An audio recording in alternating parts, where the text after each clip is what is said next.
Hello everyone, it's Old Guardian here. In this video I'm going to tell you everything you need to know about army bonus slots in Warcraft Rumble. Army bonus slots, they are these slots that you have on your leader. For example, here I have one selected that's a golden one, Alliance +3 bonus levels. So when I put an Alliance mini into the bonus slot, it's going to get +3 bonus levels. So it's going to be 3 levels higher than it would otherwise be.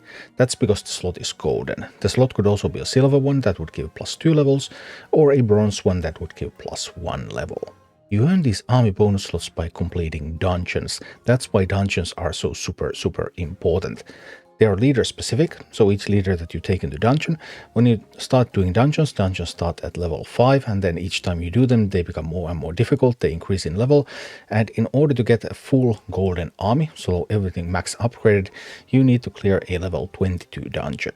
If you keep clearing more difficult dungeons after that, you still gain more arc energy, and you also start earning some coins from completing the dungeon, but army slots go up to level 22. Each leader has 3 fixed slots. The top row cannot be changed, they're always the same. They are typically 2 slots for the leader's family, and then 1 slot that somehow complements the leader's abilities. The leaders also have 3 rerollable slots. The bottom row. As for the rerolls, you can go into Army View, click on the Army Upgrades button, and then it will show you the slots. You select a slot, and it's going to show you some options to reroll it into, and these rerolls cost 50 arc energy each. And it's important to note that all leaders don't have all slots available. There are some slots that you cannot get with specific leaders, and there are some minis that specific leaders just can never buff. And that's a very important thing to note. And I will showcase all the leaders and what minis they can buff later in this video. For all leaders except for Thaurissan, there are 11 possible options for army slots. There's the leader's own family, then there's Cycle, Elemental, Fast, Flying, Ranged, Siege Damage, Spell, Squad, Tank, and Unbound. And each leader has 3 of these options so that they cannot appear in the bottom row. They're locked out of 3 of those options, although sometimes one of those locked out options appears in the top row, so the leader actually only loses access to 2 of these. Whereas Emperor Thaurissan works a little bit differently. Emperor Thaurissan has AoE and melee, which no other leader has, and it does not have access to 5 of the other slots. When you're rerolling your slots and you choose a slot, you're offered 3 of the 5 available traits that are not currently selected in your army slots. It's not possible to have the same trait twice in the bottom row. So if I already have spell in the bottom row, I cannot have spell and spell. I cannot have it twice in the bottom row. That's also important to note so that you don't try to reroll the same slot because you can't get duplicates. Also, there is an interesting feature, or maybe it's a bug, because if all of your slots are golden, then you can get new reroll options by pretty much doing anything. If you change your minis around in your army, if you change their talents, even if you just log out of the game and log back in, the reroll options will have changed. If you don't have everything golden, then in order to find just the right option that you want, you may need to reroll multiple times, because not all missing options are always available. But if you have everything golden, then just doing anything in the game and you might just find what you need for a single roll. Finally, let's take a look at all of the leaders and the slots they cannot get and the minis they cannot buff, because it's really important to note that with some leaders you just can never buff specific minis. For example, Jaina Proudmoore, top row is Alliance, Alliance and Spell, and Jaina can never have Cycle, Fast or Ranged. And consequently, Jaina cannot buff Banshee, because Banshee is undead and ranged, and Jaina is not undead and she can't get ranged, and she also can't buff Darkspear Troll, another ranged mini that's this time Horde, and Jaina doesn't have either of those traits. Maiev Shadowsong has the longest list of minis that she cannot buff, but then again it doesn't really bother Maiev too much because Maiev is really working a lot with Unbounds, and you can buff all the Unbounds with her. She has Alliance, Alliance, Unbound, but she cannot get Elemental, Ranged or Squad. And there's a whole bunch of these ranged or ranged Elemental minis in the game. So consequently Maiev cannot buff Banshee, Darkspear Troll, Firehammer, Flamewaker, Frostwolf Shaman, Necromancer, Ogre Mage, nor Pyromancer. Whereas Tirion Fordring can buff all the minis in the game, Tirion has Alliance, Alliance and Tank in the top row, and in the bottom row Tirion cannot get Elemental, Fast or Tank, but Tirion already has 1 tank slot anyway, so Tirion can buff all the minis. Old Murk-Eye has Beast, Beast and Tank, and Old Murk-Eye cannot get Ranged, Squad or Tank in the bottom row, but he already has one tank, so the only minis that old Murk-Eye cannot buff are Banshee and Darkspear Troll.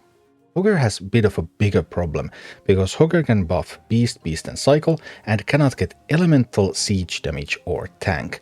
And not getting Tank is a bit of a problem, not getting Elemental either means that Hogger cannot buff Fire Elemental, so one crucial mini for all of those lifesteal adventures is out of the question. Hogger cannot buff Abomination, Fire Elemental, Harvest Golem, Molten Giant and Stonehoof Tauren. Charlga, on the other hand, can buff all minis. She has Beast, Beast and Fast in the top row and cannot get Fast, Siege damage or Squad in the bottom row. General Drakkisath also has some problems with tanks. Drakkisath has Blackrock and Elemental, but Drakkisath cannot get Siege damage, Squad or Tank. So tanks and squad tanks are out of the question for General, so he cannot buff Abomination, Null Brute unless it's Rabbit and also has Cycle trait, Harvest Golem, Footman, Stonehoof Tauren and Warsong Grunts. Emperor Thaurissan is a little bit different, because Emperor Thaurissan is the only one who has access to slots melee and AoE.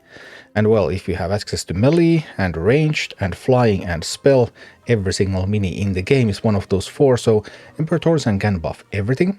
Emperor's top row is Blackrock and melee, and Emperor cannot get Cycle, Elemental, Fast, Siege damage or Unbound, but he can get melee and AoE also in the bottom row that no other leader can. Rend Blackhand has a unique weakness. Rend's top row is Blackrock flying, but Rend cannot get Fast, Spell or Siege damage. And because Rend cannot get a spell slot, that means that any spells that are not also elemental spells or something like that, or Blackrock spells cannot be buffed by Rend, which means Cheat Death, Execute and Polymorph. And this can be important in, for example, Diamol, where Rend cannot get extra levels on that Execute. Horde leaders have some big issues with tanks, even though they are tanks themselves. For example, Cairne Bloodhoof, Horde ranged, cannot get ranged, tank or unbound. So Cairne cannot buff Abomination, Null Brute, unless it's Rabbit, so that is also Cycle, Harvest Golem and Worgen. And Horde's tank problems continue with Grommash Hellscream, who has Horde and Squad, and cannot get Elemental, Siege damage or Tank, which means that Grommash cannot buff Abomination, cannot buff Fire Elemental, another one that can't buff Fire Elemental, the life-stealing superstar, Null Brute unless it's Rabbit, Harvest Golem or Molten Giant. Overall, these Horde leaders often have to use squad tanks like Footmen or Grunts, because they can't get to the main tanks. And the same also applies to Sneed. Sneed has Horde and Siege damage on the top row, and Sneed cannot get Elemental, Siege damage or Tank in the bottom row, so Sneed cannot buff Abomination, Fire Elemental, again, Null Brute, unless it's Rapid, and Harvest Golem. Bloodmage Thalnos is an undead leader who has undead and spell in the top row, and Bloodmage Thalnos cannot get flying, ranged or siege damage, and consequently cannot buff Darkspear Troll. Baron Rivendare has undead and unbound in the top row, and Baron cannot get ranged, tank or unbound. Again that tank, but luckily for Baron is an undead leader, so Abomination is an undead tank, so it's an undead, so it can be buffed. But Baron cannot buff Darkspear Troll, Null Brute, unless it's Rapid for Cycle, Harvest Golem, Stonehoof Tauren.